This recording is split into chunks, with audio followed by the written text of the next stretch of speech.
محمد رسول الله والذين معه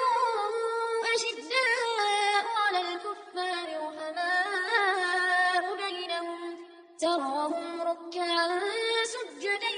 يبتغون فضلا من الله ورضوانا سيماهم في وجوههم من أثر السجود ذلك مثلهم في التوراة ومثلهم في الإنجيل كزرع أخرج شطأه فآزره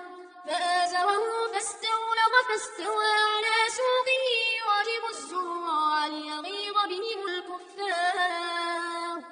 وعد الله الذين آمنوا وعملوا الصالحات منهم